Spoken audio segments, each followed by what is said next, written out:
funding a basic income. Well remembered, Sarah.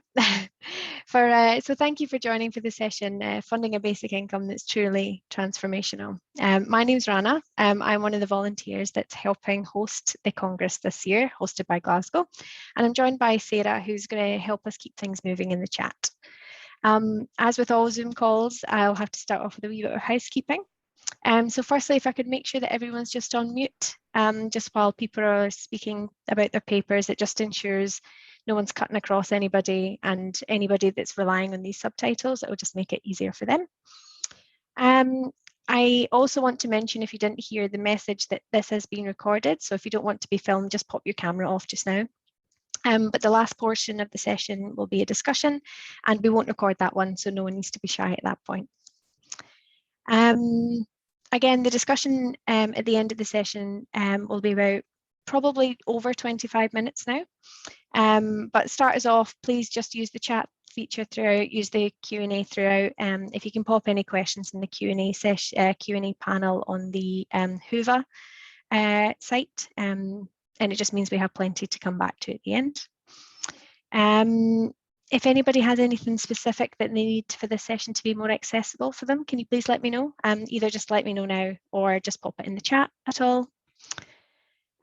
So there's a bit of a change of the structure today. We'll be going through one paper rather than the two. So during the session, we're joined by Daryl, and he'll be speaking about how we can fund UBI in a way to also make money, which should be very interesting today.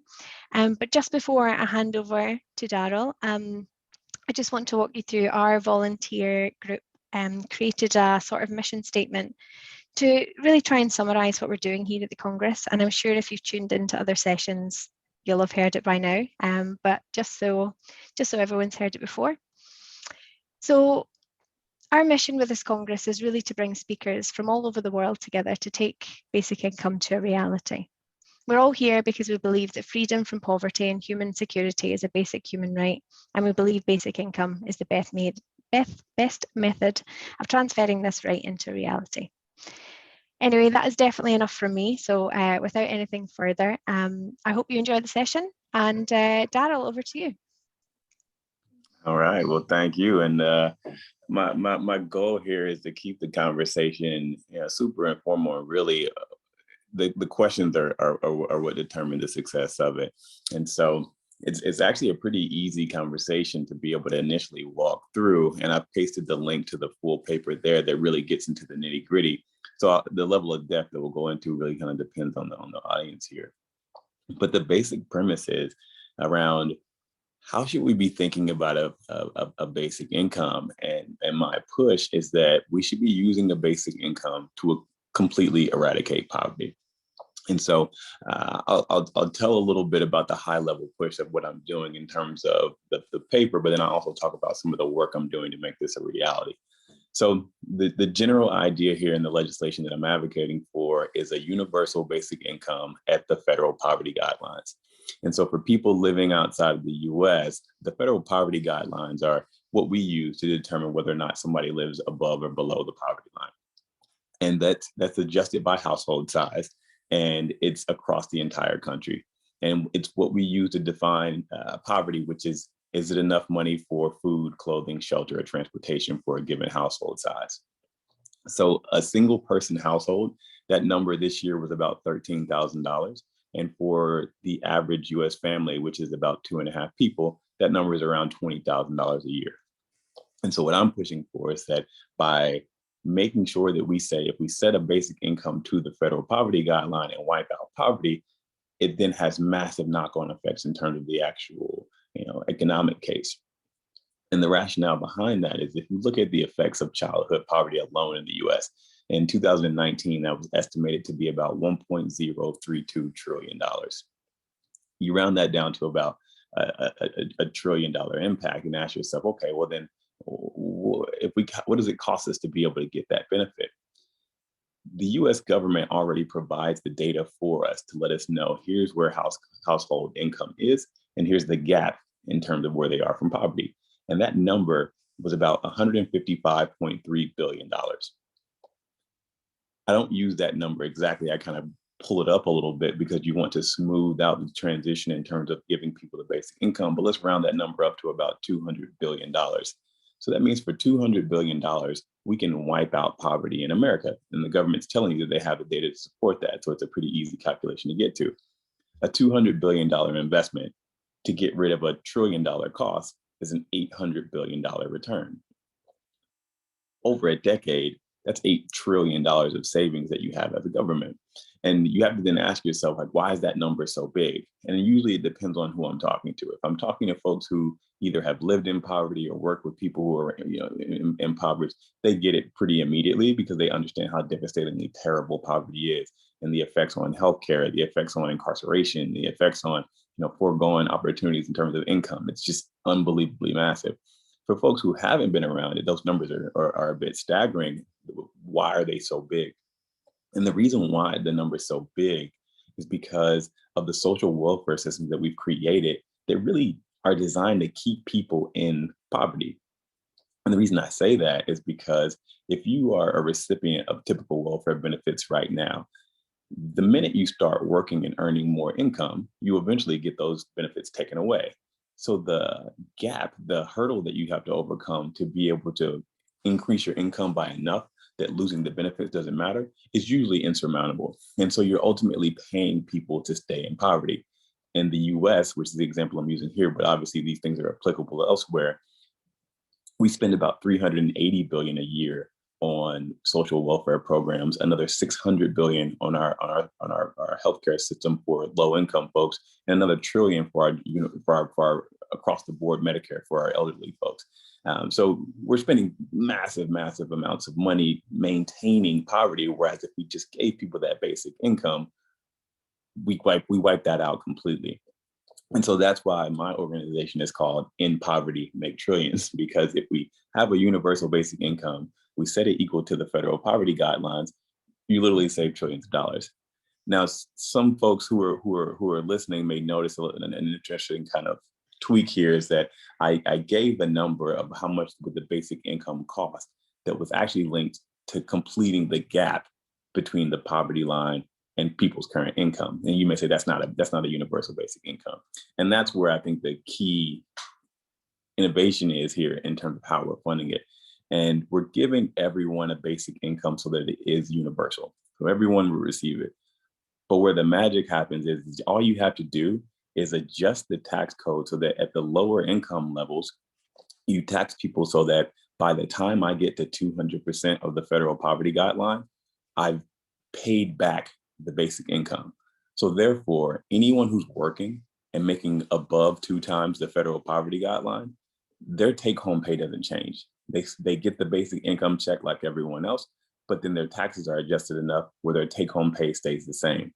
And so that makes it where the price tag drops from the order of magnitude of $2-3 trillion in the US and drops down to about 200-300 billion. That's the difference between being something that's extremely difficult to pass and even talking about to something where if you look at what we've spent on COVID stimulus alone, that would have been enough to pay for this for over 40 years.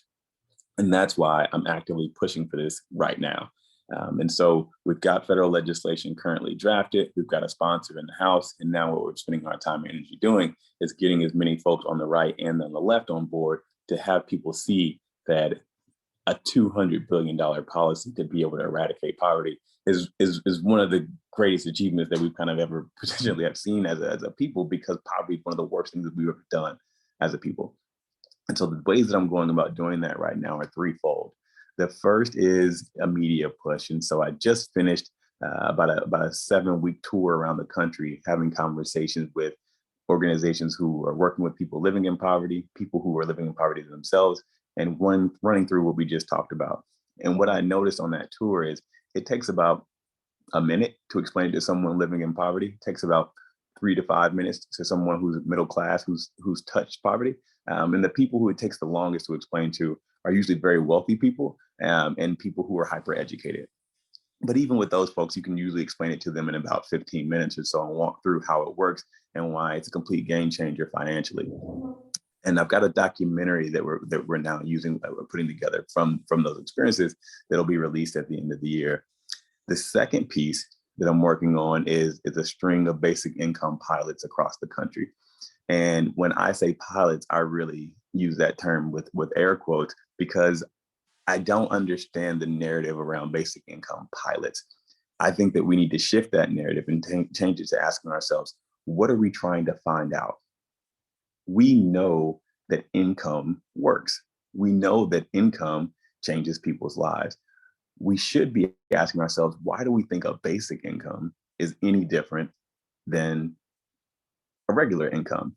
And so if you look at the effects of income across the board, we have tons of research understanding that if you adjust for income across a variety of outcomes, whether it's health related, whether it's incarceration, whether it's future job earnings, we know what income does.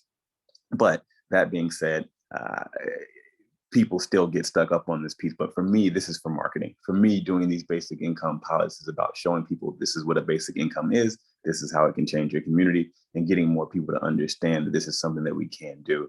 And so we're looking to push out about $100 million through private donations through to a basic income across the country, but then also working with the COVID relief funds that we have to try to multiply that by up to 10 times through using government funding. And then the last piece of what I'm working on is I also launched a social impact fund dedicated to making the fact that when we get this bill passed, that's about a $200 billion a year stimulus in the lowest income communities in the US. How do we keep those dollars there longer? And the only way to really do that is to ensure that people living in low income communities currently own businesses. And so I launched about a $200 million fund right now and looking to raise more. It's a fund that I manage for free. We don't charge any kind of management fee or any kind of carried interest. It really is the cheapest way possible and lowest cost of capital to be able to invest money into low income communities, because we charge no fees and we're a charitable trust. So that means that we don't pay taxes. Every profit that we get is reinvested right back into low income communities. And it's structured really as an opportunity to be a sovereign wealth fund for the poor. And so I make venture style investments, but also small business loans and lots of different things to make sure that we focus on solving real pressing problems in low income communities, as opposed to using funding to do what we typically do, which is try to figure out ways to create demand when there is none, to get people to just consume more. And so the focus here is really trying to tie all these three pieces together of using the media, using basic income pilots, partner with the government and local municipalities, and using investments to ultimately push forward this legislation. And to get that done, all we need is 51 votes in the Senate. And so what I often ask people before is, is ending poverty easy or is ending poverty hard? And oftentimes the majority of people say it's really, really hard. And it's not, because it's just sharing. And we already have the assets. We already have the technology to be able to make these programs happen. And COVID shows us that it's very easy to do. It really is just being a little creative about the tax structures and how we approach it. But it's one of the most straightforward things that we can see. And not only can we end poverty today, but we'd make trillions of dollars in the process of doing it. And so I'll stop there and see if we have any questions and dive in. Thanks so much, Daryl. Just before we jump into questions, I think, Jeff, if you're there, I think you might have joined. And what we can maybe do is we'll gather up some questions and we'll do the question and answer at the end. If Jeff, you're about. Did I see him join? No.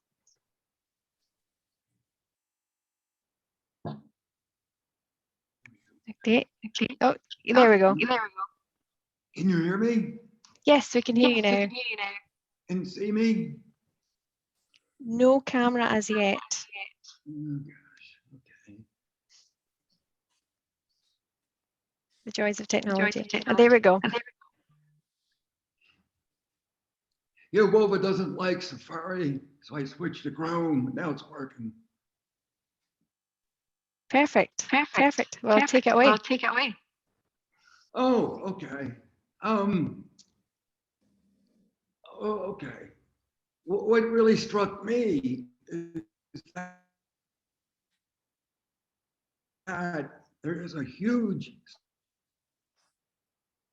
social surplus and you're getting an extra income accepted. So it's sort of I don't know, a reverse strategy.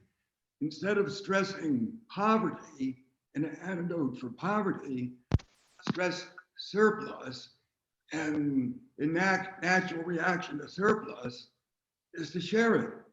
Like in Alaska. Alaska is not a basic income. It's not a budget expenditure. It's a dividend, residential dividend from oil rent. So that could be scaled up and it would be a totally different argument. It wouldn't be based on this intractable issue of poverty. It would be based on surplus, our right to a share of it, and a prettier life, a higher standard of living, lots of leisure. And it simply wouldn't be poverty-based or work-based. It would reflect the fact that economies generate a surplus, especially a well-run economy. And there's one fact that really strikes me that most people don't realize, and that is the return to labor and capital is actually less than the return to land ownership or land control and government granted privileges like corporate charters, patents, and whatnot. But if you look at the GDP, it's just striking. And what we think of as earning capacity is the minority portion of the GDP. And what people don't even think about, nature and privilege, so forth, is the majority earning potential. So it's a reversal of the typical basic income strategy. It's not geared for basic needs. The amount of surplus is so great, you get thousands of dollars per month, and it's liberating. It isn't, you don't need this excuse of poverty in order to have a share of what is already ours. And you don't have to set it in legislatures every year and win some battles, lose some battles. It's a dividend. It's an equal share of a surplus. So it's less of a political creature, more of an organic, economic, futuristic creature. So that's it in a nutshell. Great, thanks so much. Great, thanks so much. So I guess if that's all if with the that's all with the speakers, speakers, then I guess we'll then, move on to the Q&A the session. Q&A session. If I can ask if I everyone can pop on mute again, just so that we don't get any reverb. Perfect. So I think we've got one question so far for you, Daryl, which is, does the fund already have capital? And if so, where from? So yes, the fund already does have capital. So the goal is to get to $1 billion this year. We're a little bit over 200 million right now. And the way that fund is structured is it's actually a charitable trust. So we don't have traditional, what you call LPs or investors in the fund, they're donors. And so once they make that donation, they don't have any governance or say so towards where the funding goes. I'm the managing partner and handle all those decisions. The vast majority of this is coming from ultra high net worth individuals right now. And that's really just a reflection of the fact that they can make decisions the fastest. There's a huge issue with the fact that this is what you have to rely on to be able to do change in our society, but that's for another discussion. Great, thank you. I've also got another question. You talked about the media push and that it takes a bit longer convincing the wealthy. Are you still finding there's quite a lot of pushback, or does that 15 minutes worth of convincing tend to work to the wealthy? So you usually are able to walk someone through it logically in that time period, and then they shift the conversation towards, well, you'll never convince other people. Like, I get it, but other people won't get it. And so that's why I think that you need a coordinated media push to get more and more people to have this conversation together and see, yes, other people get it as well. It's for some reason, it's one of those things that when it hits, it's too simple for people. So they think that there must be a catch here. There must be some reason why other people won't be able to understand it. But from what I've noticed, most people get it. Great, thank you. And I think I have another question here. This one's for Jeffrey. Very interesting way of funding basic income. There are some that are concerned about public versus privately funded basic income programs. The concern is that a private funded basic income program shifts the burden of responsibility from the state to the private sector, and the private sector interests could interfere. What do you make of this concern and projects such as Y Combinator? Sorry, that question was for Daryl. It was my question. Sorry, apologies. That will be for Daryl. Showing my ineptitude at the topics here. Sorry, apologies, Daryl. Yeah. So I'm a big believer that this absolutely has to happen at the federal level. So that's why what I'm advocating for is a universal basic income at the federal poverty guidelines. And the legislation that we have coming out soon is absolutely coming from the federal government. The reason why I do basic income pilots really is to get the message out there. But when I do it, I tell people all the time, I should not be doing this. It is a really bad idea for private citizens to have to go in and do this. And it's also a really bad idea to do basic income at the city and local levels. They can't make adjustments to the overall tax code. They can't do carve outs to make sure that people's benefits they get from the current welfare systems don't get taken away. And they also can't control their borders. So they can't control other people coming in to benefit off of the program and wiping out the funding overnight. And so that's why, in a way, when we do these pilots, it's way harder to do a really good local pilot than it would be to do a federal rollout. And then on top of that, the benefits of you don't get the benefits of wiping out poverty when you do it as a small program. And the reason why is you need everyone in a community to be able to have money for that to be able to have that compounding effect so that they can then start a service-based economy and start businesses because they now have customers who have money. If you've ever been to a low-income community, everyone is poor. So if you just give a small number of people money, that money disappears really fast because you've got relatives and cousins and other people who need it. So I'm just not a fan of a need-based approach to a basic income. Don't get me wrong, it's better than nothing, but we've got to be talking about this as being universal. And these have to be discussions that happen at the federal level, at the national level, with the exception of a place like the EU, which maybe it should be happening at the EU level. But that's I'm 100% with you. It makes no sense for us to do this through private organizations, and it doesn't make sense for us to do this at small local levels. Great, thank you. I do have a question for Jeffrey now this time. Floyd's question for Jeffrey, how does your idea relate to John Rawls and James Mead's idea of property owning democracy?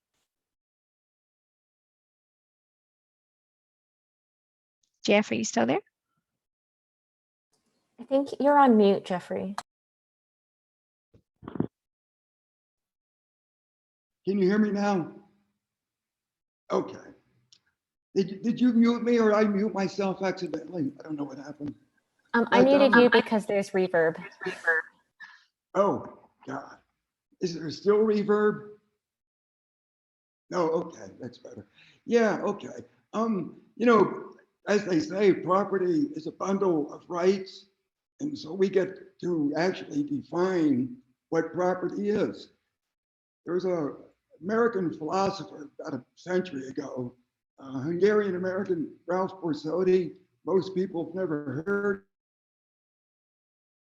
of, but he had this tweener. He called it trustardy, and it's a lot like property, and it's a lot like the commons in that you claim publicly, you occupy privately, and you treat it as a good steward, and you compensate the people you exclude.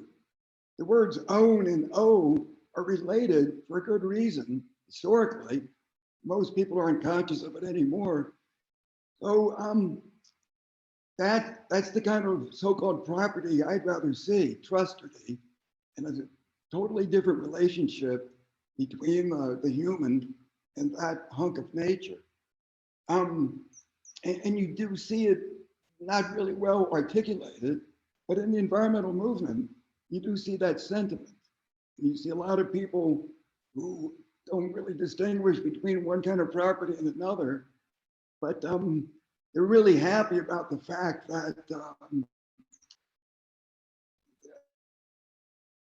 some people have done research that have found commons aren't really what's upsetting the environment. There's no tragedy of the commons that compares to the tragedy of absentee ownership, for example. So it's not a direct answer, but seriously, I think we can shift what owning means if we distinguish, with the American middle class anyway, between owner occupancy and absentee ownership. And America is not truly a country, it's one big mass market. And you have to face that fact, and you have to try to reach people as a salesman would. And all the nice philosophical arguments are great for us, but they're not going to carry the day. You have to figure out how to push the right buttons in America.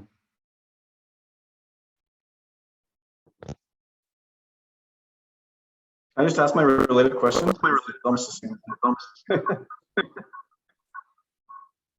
Hi, Floyd. Sorry, so I love that. Are you owned or do you own? That's really crucial. I'm going to use that in the marketing campaign. But how do you convince people that this surplus is their right ownership? It seems very complicated.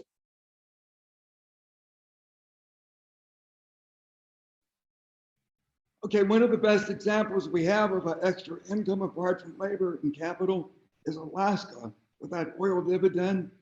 And I don't know if the left can endure the fact that that was won by libertarians. That wasn't won by leftists. And it was not a difficult victory because there was so much, there was an abundance of bounty, like in the title of my book, Counting Bounty.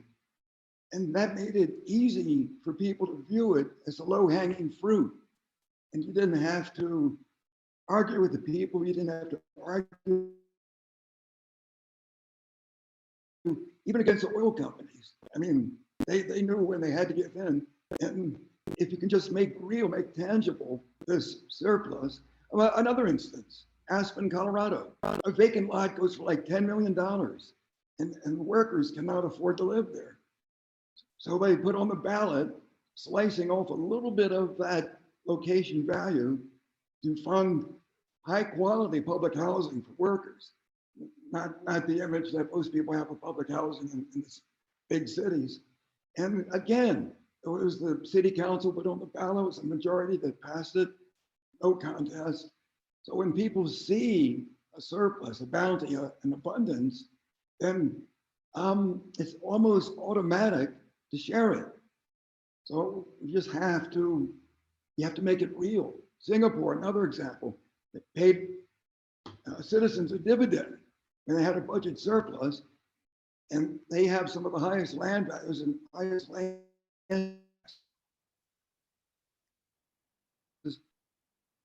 on the planet. And people didn't know this. So in America, in a lot of places, you do have that community pride, community identity. And one of the things people could be proud of is their local surplus. It would take an advertising campaign, not just one voice, yours or mine or whatever, but I really think it's doable based on those three real world examples.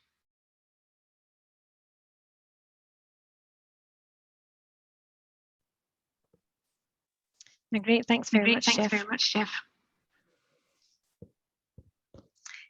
Any more questions coming in? I can see, Floyd, you had one question, but I think you just mentioned it, so that one's fine. If anybody else has any questions, if you just want to unmute. Hi, Larry. Sorry, I think you're still on mute.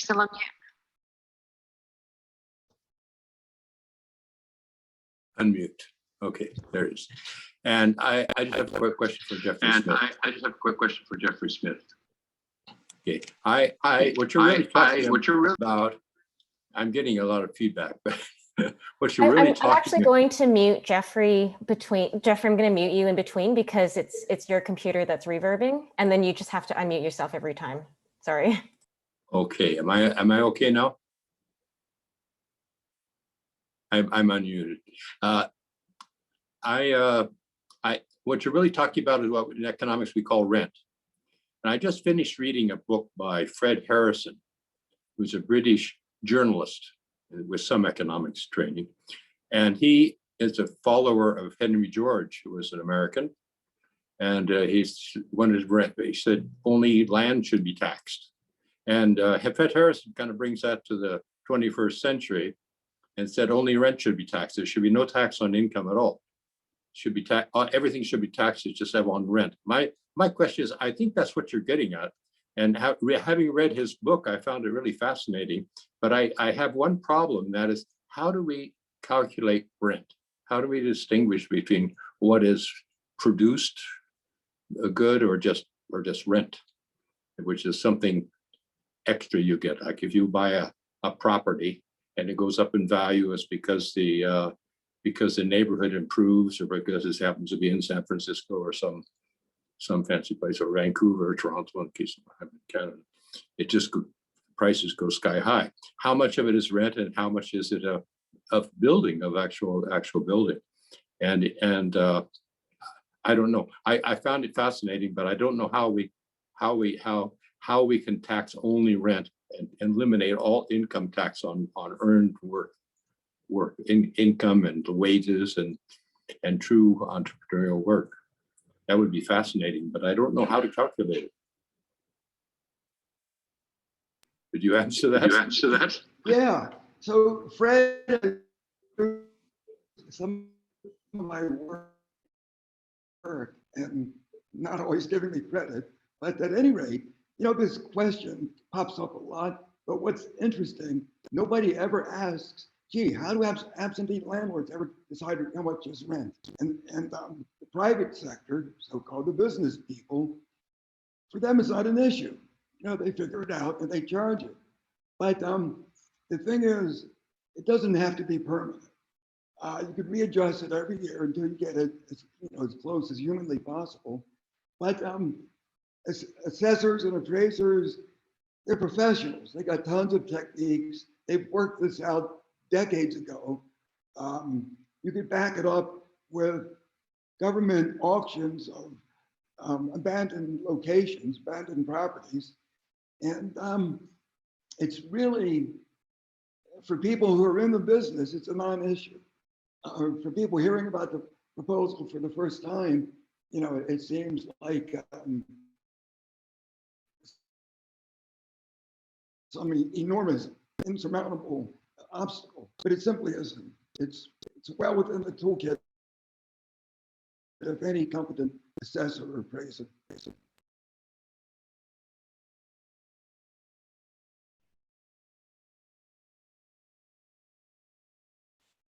Oh shoot, I'm not hearing you, Harry. I don't know if you're hearing me. Okay. There, one more thing. I think Guy Standing said something to that effect. He said that we should just if we put a 2% tax on all the increased value of property or something, housing prices are going up like crazy, that would finance a lot of the universal basic income. Perhaps he's getting to it, but I'm a little confused. I'm not sure about this, but it sounds good. I'm personally interested, but I have one other question too, though, and that's to Daryl. I really enjoyed your talk, Daryl. Very clear, and I think we need to do more of this. Is get the message out, make it clear, simple, understandable, and you were really good. I wish we had you here in Canada to convince our parties. We don't have a single party that has taken up the universal basic income, which I think is shameful. Not even the New Democratic Party, which is supposed to be leftist. I think the Green Party did, but they're so small. I think we have 2 members of Parliament from Vancouver Island. We're a little more liberal here, but they're mainly for environment. But you stated that if 200% of if a person has income of 200% of the poverty line, then he would lose the universal basic income, which is really a tax it away. And that means a 50% tax on income above, if I'm not mistaken, right?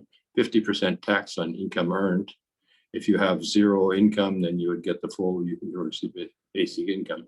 Yeah, every dollar you earn, or any of income, any kind of income, or even if it's rent, any type of income, you would keep own 50 cents of it. Isn't that a high tax for the very poor? Well, I was thinking maybe 25% would be better than 50.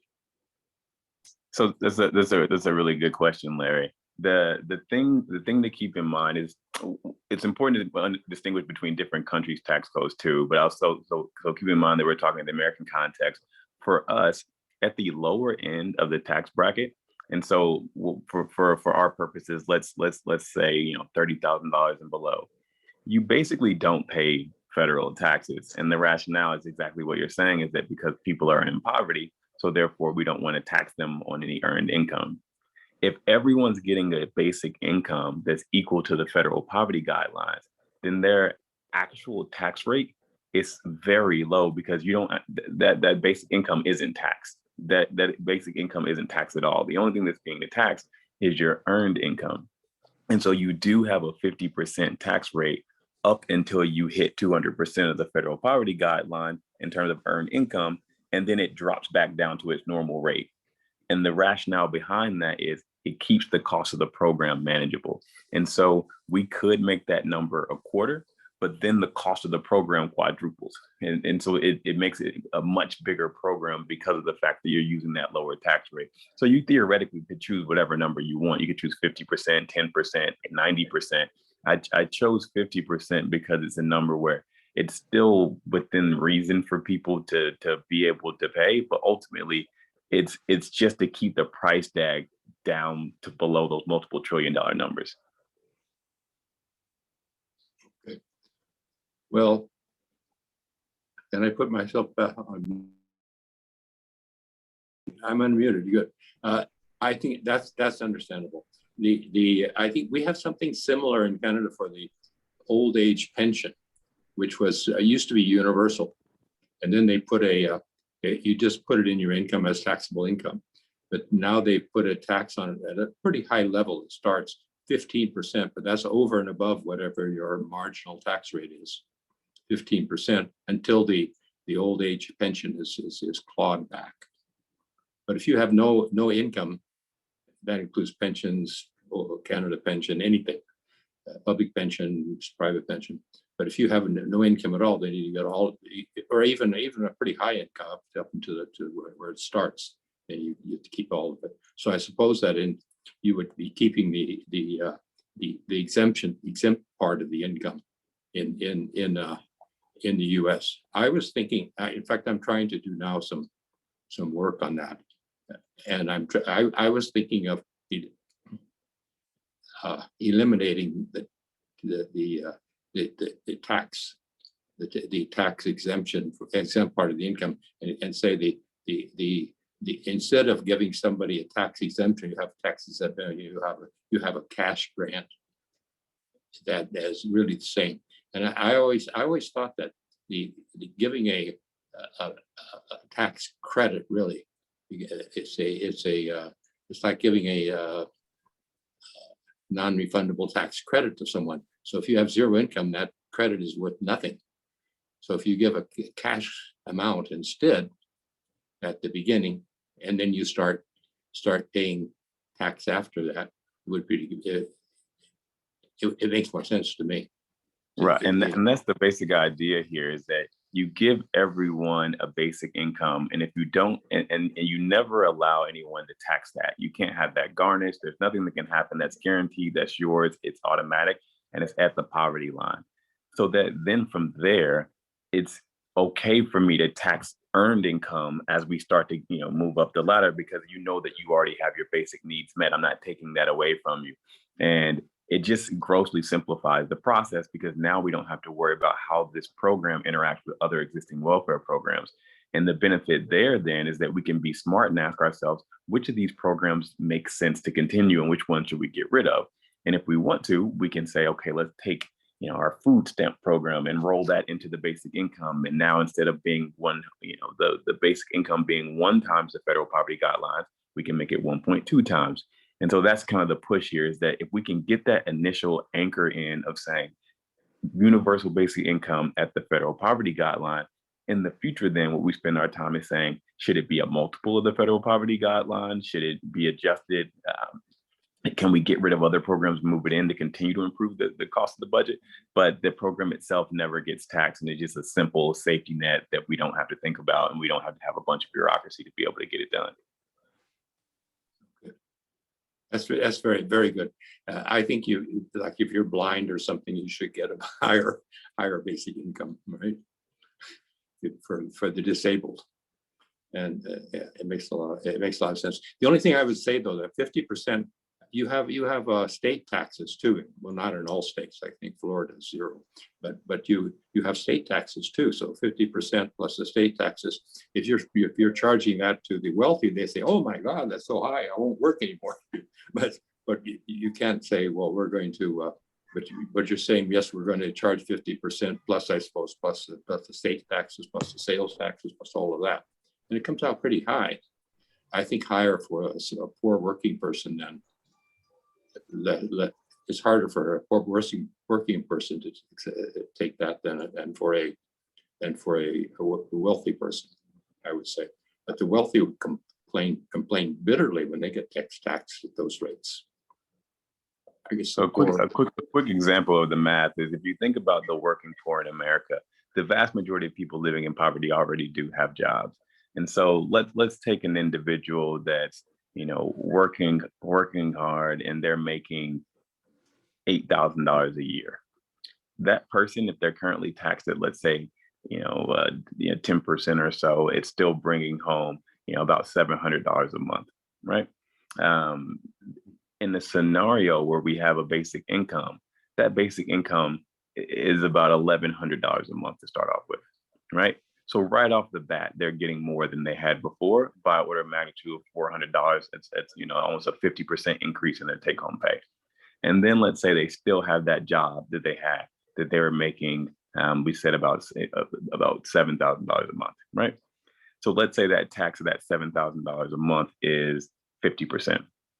So that means that's $3,500 extra dollars that they have to go on top of the $1,100. So that's $1,450 that they're making a month now, as opposed to earlier about $700 a month. That's more than double what they were making before. So although the tax rate number comes out as a big number, it's drastically more money. So it's a much better program for someone who's low income than what they were experiencing before, because of the fact that you're getting such a big boost from the basic income that isn't taxed. But it could also be a start. As you said, I think you said you can start there and improve it later. Absolutely. It's not ideal, but it's a good start. Anything's a good start. I really thought, for example, you have a problem with in the U.S. with a lack of healthcare, universal healthcare, which Trump promised. He promised he was going to give you the Canadian system, but he didn't. He forgot that, and it's a lot of people go bankrupt because of that. Because I suppose the poor, though, are getting the Medicare. But there are a lot of other things. Thanks very much, Larry. I think Gavin, I think you had a question next. I saw your hand up. Yeah. I have a question for Daryl as well. I wonder do you think that the form of tax that's used to fund the basic income is important? Is that an important question? Because, there are some taxes that may be more distortionary or less distortionary, have sort of more impacts on economic activity, whatnot. So you have this $200 million figure for the cost of, but this would presumably rise if you use an inefficient form of taxation. So I just wonder if is this a question that you've given paid attention to, or do you think it's an important question? Absolutely. So I start with the baseline of what makes a government legitimate? And I think that you have to ask yourself, what are the most important things that a government is supposed to do? And for myself, making sure that every citizen has food, clothing, shelter, and transportation is number one. If I don't have access to those things, then what else matters, right? And so I pose the statement of this should be the first thing that Congress does in their budgeting process. And so the question of where does the money come from is really one that I think gets us lost in a lot of these arguments. The U.S. government spends about $5 trillion a year on its annual budget, and we spent $732 billion on the military last year, and we just increased that by about $30 billion this year. And no one's ever asked where do we get our money from to pay for the military. And so in that sense, this is such a small amount to be able to really do what Jeffrey's talking about, which is we're saying that let's have instead of saying a surplus, though, I'm just flipping it and say everyone's entitled to some of the benefits from our system, from some of the cash that we generate from our economic system. And I'm just saying set that amount to the federal poverty guideline and spread it out amongst everyone. And so then how are you paying for it?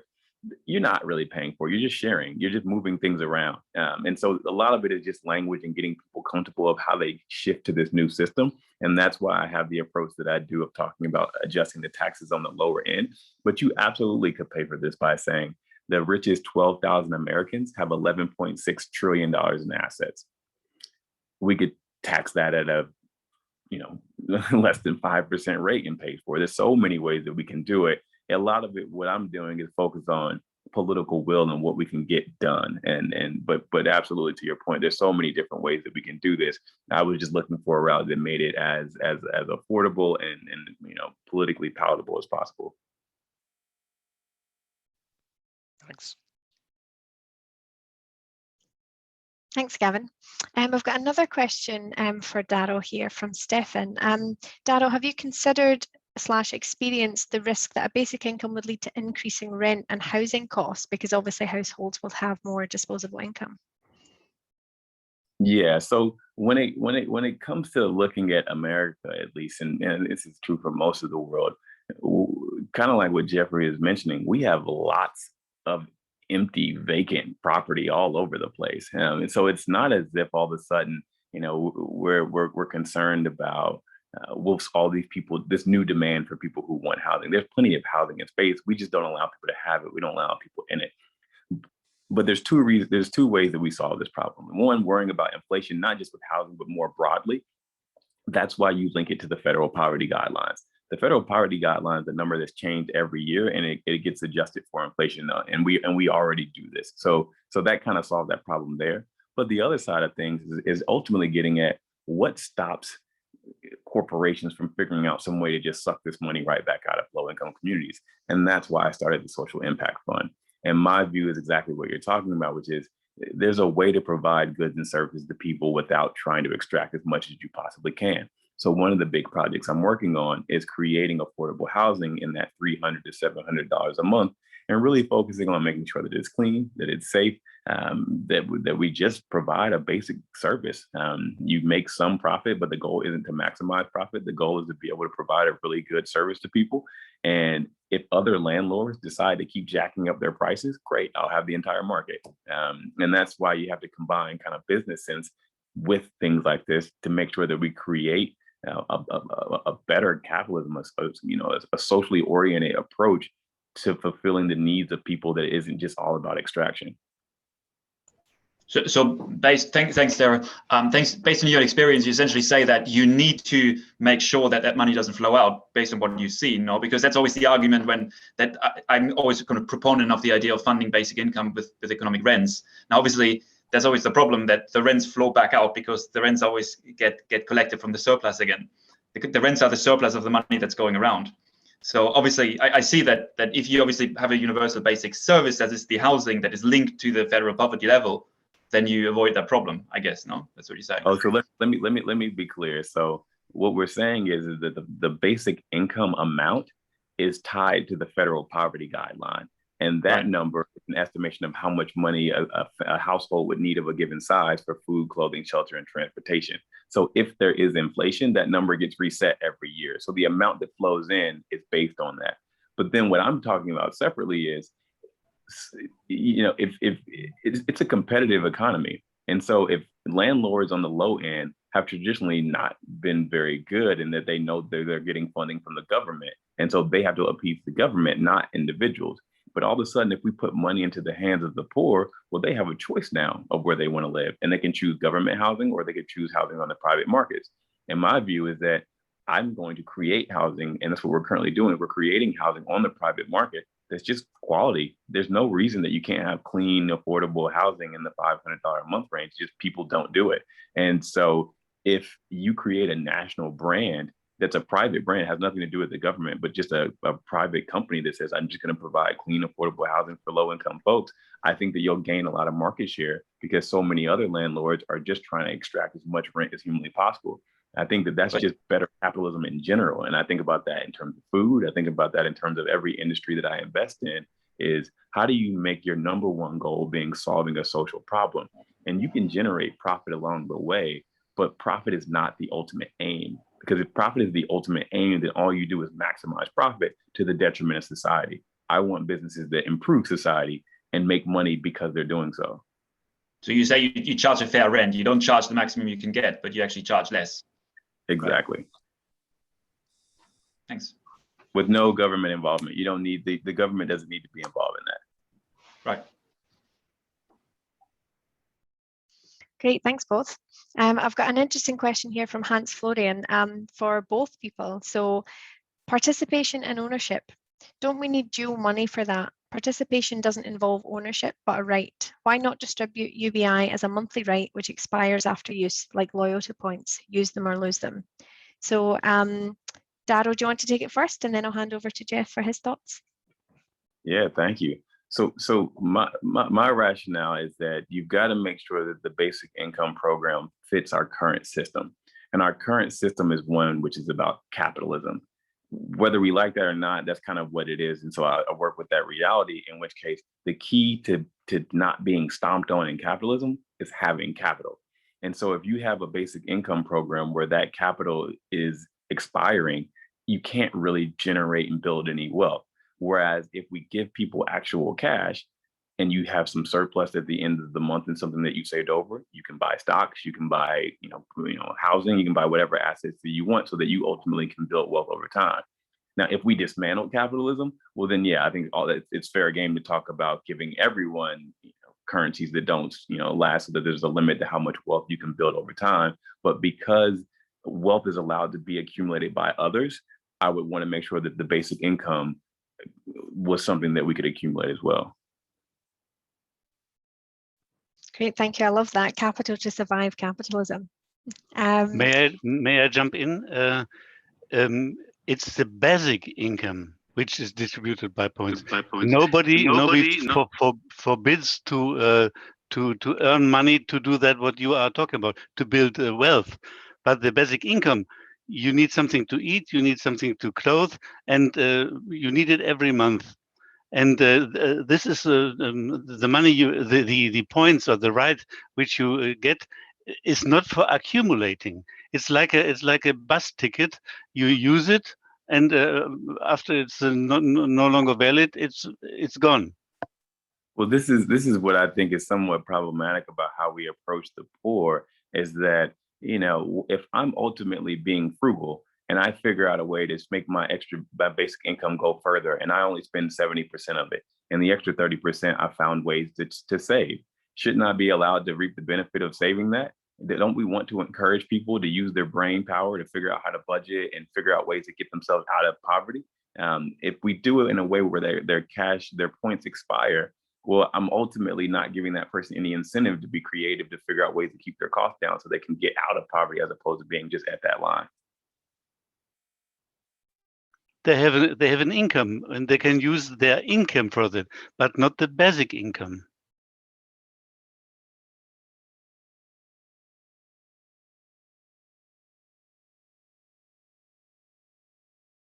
And I'm just giving Jeff a chance, because I know it's his turn to talk.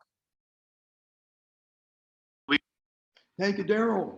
So this is the old Virgil system in which currency expires, if I understand it correctly. But okay, me personally, I'm probably the only person here who has a patent. And for me, less is more. I like efficiency, simplicity, and this is another added wrinkle. It's not clear to me what improvement it makes. So I wouldn't tinker in that fashion. And I know tinkering really appeals to a lot of people, and the basic income is more popular than a citizen's dividend. For political reasons, people get to argue who gets it, how much they get, point out that the very rich have enough to fly into space, and all kinds of ideological political things that are rewarding emotionally. But a really simple system should operate more efficiently. And somebody asked earlier how to make surplus real. I think it would be pointing out that these enormous, beyond human scale fortunes are not due to anybody's labor or capital, but due to nature and privilege.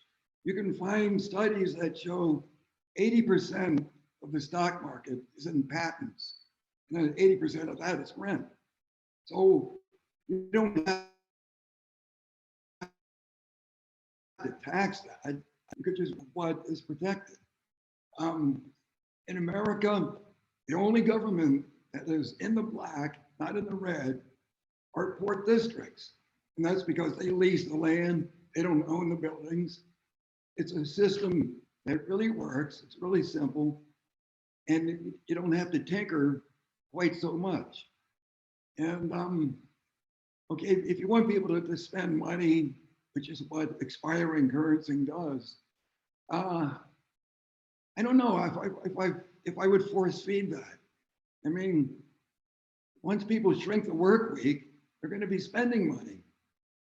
And if we didn't inhibit progress with inflation, disguise this progress, pretty soon the cost of living would be so low that the work week would be so short that you wouldn't have to do this expiration of currency. People are going to be spending that money anyway.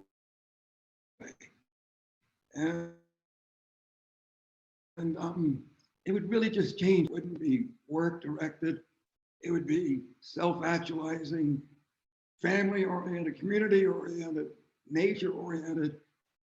It's just, we could lock the hood on the economy if we had collected all the rents and shared them. And from an engineer's point of view, that's a lot more appealing. Great, thank you both. We're actually out of questions on the chat, so does anybody else feel brave enough to unmute and ask any more questions? I have a question that kind of links, or that I hope will kind of reconcile, not really reconcile, because I don't think there's anything contradictory, but that maybe links an idea between Jeffrey and Daryl. I haven't really thought very much about this economic surplus idea. And I wonder, Daryl, from your background in, or your kind of marketing approach to things, I wonder how helpful it would be, and Jeffrey, I'd like your thoughts on this too, if, you know, in your work that people were to think about, because I don't think people, usually governments talk about scarcity, right? And yet there are several ways in which there is surplus. And I wonder if the case for basic income would be strengthened at all if people were to think about some right to that surplus or some right to that share of wealth. Do you have any experience with this, or would people find that idea appealing somehow? Yeah, so I think Jeffrey's mindset is spot on, and that's why the legislation that we've recently proposed is called the Universal Empowerment Act. And when it comes to the amount of money that people get, they're called universal empowerment stipends. And the idea being that everyone who is an American citizen has a right to reap some of the benefits from American industry. And so what amount is that set to? Well, it's set equal to the federal poverty guidelines, because that's an amount that we feel like everyone deserves to be able to have. And so it's a number that you could play with. You could put that stipend at pretty much anything, but it does go along the same line of saying, you know, you and your family built this country. You deserve to be able to have a piece of it. And so that's why, you know, it's an empowerment stipend instead of being referred to as a basic income. For that same, I don't know what happened over the years, but somehow universal basic income or basic income has gotten sometimes some negative connotations, and that's why we shift to that line of thinking. But I'm all for it. I think that as opposed to having to define how do we calculate surplus, I think what we should say is how much should we give everyone, and then from there the rest we can figure out how to split it up. But the important part is like how much should everyone get, because you don't want it to end up like Alaska, where that amount that everyone got was peanuts compared to how much the companies actually took home. Great, thank you. Jeff, any thoughts? You know, I was listening to Daryl so closely, my thoughts kind of flew out of my head. But what was the question again? I asked whether it would be helpful. I'm just going to use. I asked whether it would be helpful to reframe it to people as the basic income is about getting your rightful share of the wealth, kind of in the same line of thinking as second time I've mentioned her today, but Cindy Larondel's idea of people's entitlement to that shared wealth. I agree with you. That's how I came to this position.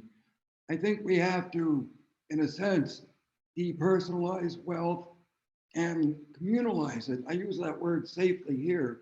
I wouldn't use that in my propaganda in America, but just show the social nature of these vast fortunes. They don't exist because of somebody applied more labor and invested more wisely their capital. It's always due to corporate welfare. It's always due to natural resources. If you were to do what the Republicans say, run government like a business, you wouldn't have a minor filing fee for a corporate charter, a minor filing fee for banker sovereignty and creating new currency, a minor fee for a patent and so forth. We're talking trillions, literally trillions of dollars of value that go to very few pockets, you know, 1% of 1%. And if those trillions went to everybody as a citizen's dividend, it'd just be a whole new ball game. It wouldn't be that scarcity worldview. It wouldn't be the poverty consciousness. We could see nature in all its glory, taking care of life on this planet. We could see economies as this miraculous invention that reduces labor, doesn't increase jobs, it reduces labor. And all those visions from science fiction in the last 50 years, 70 years and on, they would be part of our social fabric, not on the fringe, not as fiction, but as actual, tangible, internalized values. And so that's my approach, is this positive one. It's not weighted down by poverty, but that's uplifted by the actual fact of social surplus, and showing how it presently goes to very few pockets and quite easily could go to every pocket.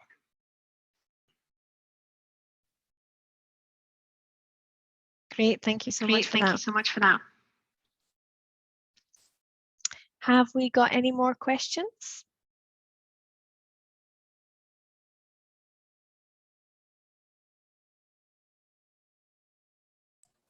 No, I don't think so. There was only one comment about the situation of basic income in Canada and the NDP, which I can actually talk a bit about as a Canadian.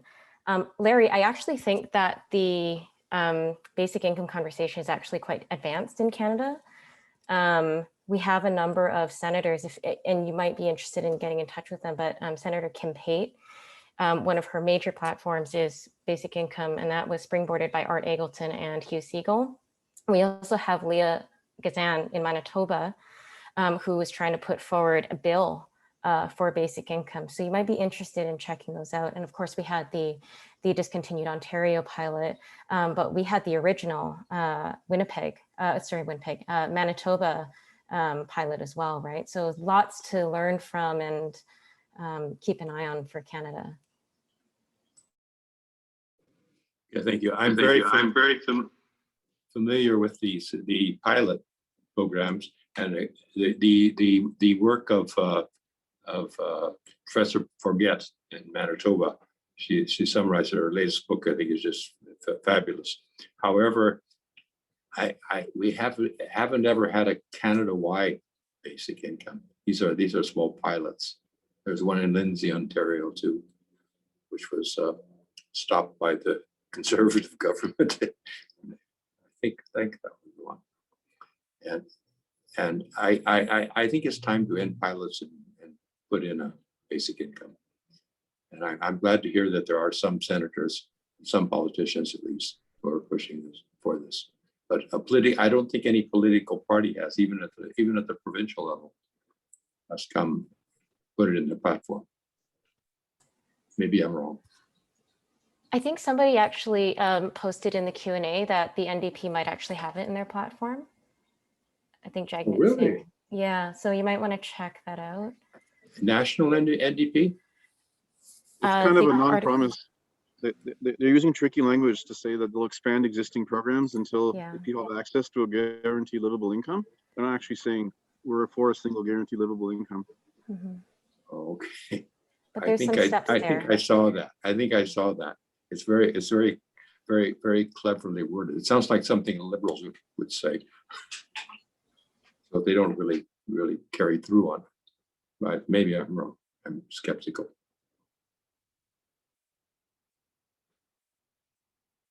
I think to your point then, Larry, that ties in nicely from what Darryl was saying, is that the time has come for us to stop with the pilots and to start the marketing campaign to convince people to actually put all this into practice. You know, the thing I always say is that we don't run pilots on jobs. You know, we tell someone if you're poor and you're struggling, get a job and things will get better. It's like, why will things get better? It's not because of the job, it's because of the income. We know that income changes people's lives, and we have to stop framing the basic income narrative as if basic income is different than earned income. Money's money, and you can spend it either way. We know that this works.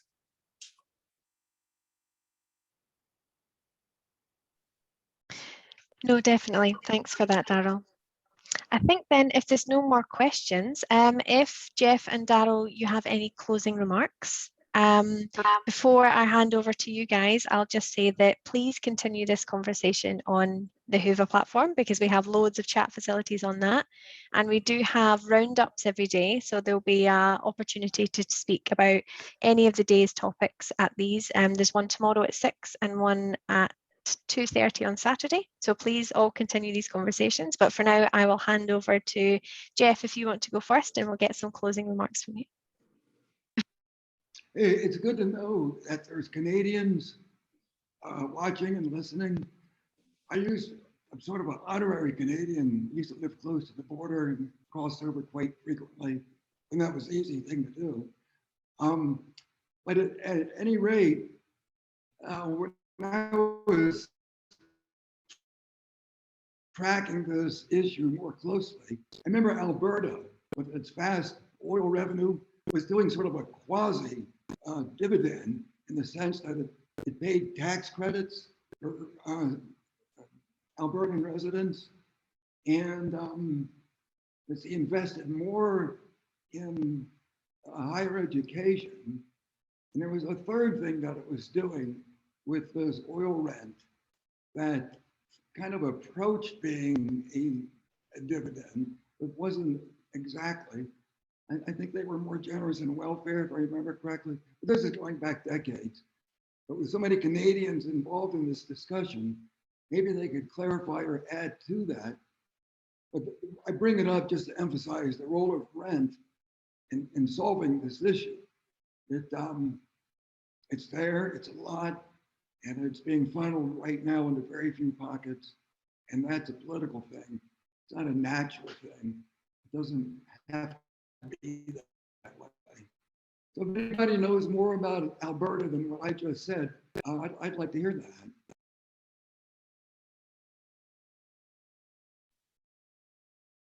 Great, thank you, Jeff. Daryl? Yeah, I'll just wrap up by it was good having the discussions with everybody, and you know, my push is simple: universal basic income at the federal poverty guideline, and combine it with the negative tax that I talked about, and that keeps the price tag down, and that really applies to most countries across the board, with the exception of some of the poorest countries. And if anyone wants to have a conversation about how this could apply to where you live, or even be involved with the work that we're doing for advocacy in the States, feel free to reach out, and I'd love to talk to you about it. Great, thank you so much. And with that then, everybody, thank you all so much for your time. We will see you all on Hoover. We have another action-packed day tomorrow. But until then, keep chatting to each other, and I'll speak to you all soon. Thank you very much. Thanks. Thank you. So good to meet you. Thanks. Yeah.